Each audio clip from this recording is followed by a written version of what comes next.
നമസ്കാരം, എല്ലാ കുട്ടികൾക്കും ഗിരീഷ് സാറാണ്. ഫിസിക്സിന്റെ പരീക്ഷ അടുത്തു വരുന്നു. ഇവിടെ ലാസ്റ്റ് 5 ചാപ്റ്റർ ഫിസിക്സിന് പഠിക്കുമ്പോൾ എല്ലാവർക്കും ടെൻഷൻ ഏതൊക്കെ പഠിക്കും. നമ്മൾ കഴിഞ്ഞ ദിവസം കിട്ടും ആദ്യത്തെ 7 ചാപ്റ്റർ പഠിച്ച് 50 മാർക്ക് കിട്ടും. ലാസ്റ്റ് 5 ചാപ്റ്റർ ഹീറ്റും തെർമോഡൈനമിക്സും കൈൻഡിക് തിയറിയും ഓസിലേഷനും വേവ്സും. ഈ 5 ചാപ്റ്റർ പഠിച്ച് 20-25 മാർക്ക് കിട്ടും. ഇൻഡയറക്റ്റ് അല്ല, ഡയറക്റ്റ് ക്വസ്റ്റ്യൻസ് അത്യാവശ്യം കിട്ടുന്ന ചാപ്റ്ററാണ്. അന്നേരം എന്തൊക്കെ പഠിക്കണം? അപ്പം ഹീറ്റും തെർമോഡൈനമിക്സും കൈൻഡിക് തിയറിയുടെ ഞാൻ ഒരുമിച്ച് പറയാം. Carnot engine, Carnot cycle, okay.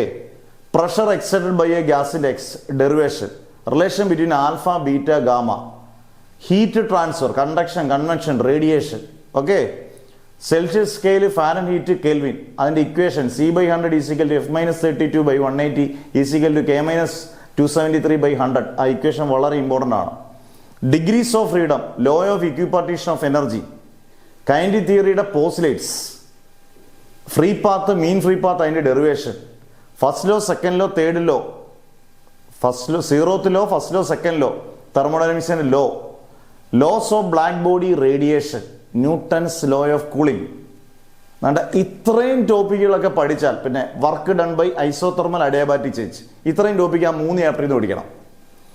Oscillation, അതൊന്ന് പീരിയോഡിക് മോഷൻ എന്താണ്, അതുപോലെ തന്നെ simple harmonic motion, what is mean by simple harmonic motion, അതിന്റെ differential equation, energy of a simple harmonic motion. Simple harmonic മോഷന്റെ എക്സാമ്പിൾസ് 2 എക്സാമ്പിൾ ഉണ്ട്. Simple pendulum, oscillation of a loaded spring, resonance. ഇത്രയും കാര്യങ്ങൾ പഠിക്കുക ഓസിലേഷനകത്തുനിന്ന്.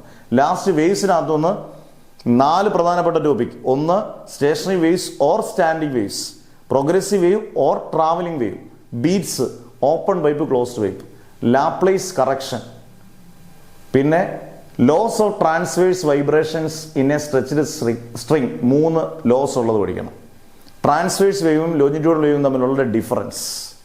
ഇത്രയും പഠിച്ചാൽ 20 മാർക്ക് ഡയറക്റ്റ്, 20 മുതൽ 25 mark നിങ്ങൾക്ക് ഉറപ്പിക്കാം, സംശയം വേണ്ട. ഇത്രയും പഠിച്ചുകൊണ്ട് പോകണം. ഈ ടോപ്പിക്കുകൾ എഴുതി വെച്ച് അങ്ങ് പഠിച്ചോണം. Okay, never ever give up.